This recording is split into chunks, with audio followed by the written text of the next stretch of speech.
Today on Heavy Metal Frequency, I'm reviewing Apocalyptica Reflections. This was my first Apocalyptica album ever. It's kind of a nostalgia thing for me.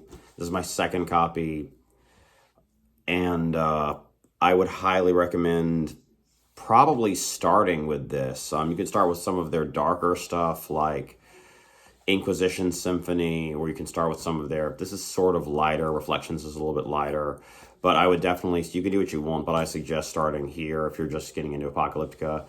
They started playing Metallica covers. They played, their first album was called Apocalyptica Plays Metallica on 4 cellos, and so this is when they started branching out and having more dynamics in their music rather than just 4 cellos. They also had drumming and piano and stuff and some vocalists, and Dave Lombardo is the drummer for some of the tracks, and he's the drummer for Apprehension, No Education, Somewhere Around Nothing, Resurrection, Cortege.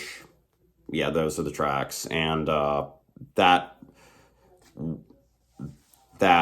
caused them to want to have a permanent drummer after this album because he's just so good on this. His drum fills on some of these tracks are some of my favorite pieces of drumming ever.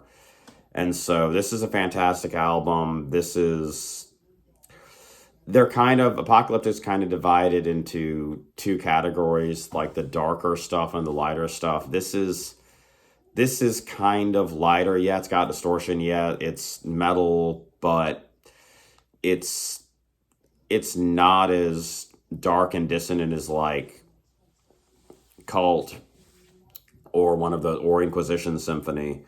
And so this is a very interesting album. It's kind of amazing that they do run distortion through cellos. It's really cool. I've seen them twice. I want to see them again because it's been a long time since I've seen Apocalyptica live. And there's a Rammstein cover on here that's pretty cool. And there's a lot of awesome stuff on here. They have some pure romantic period classical on here, basically. It's not just metal.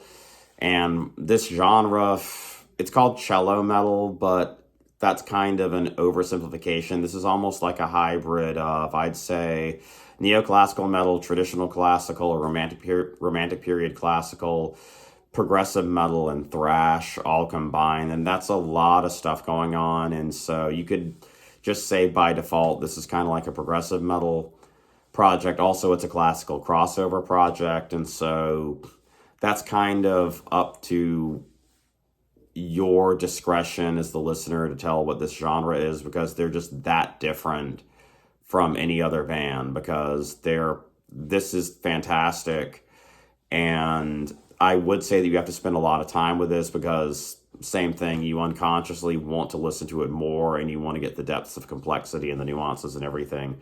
Heat is an awesome track. Cortege, Pandemonium, everything on here is excellent, and I suggest that I can't really say anything specific. I suggest you start at the beginning and go on until you get to the end and then stop, because this is a fantastic album and you will not regret this purchase. Thank you.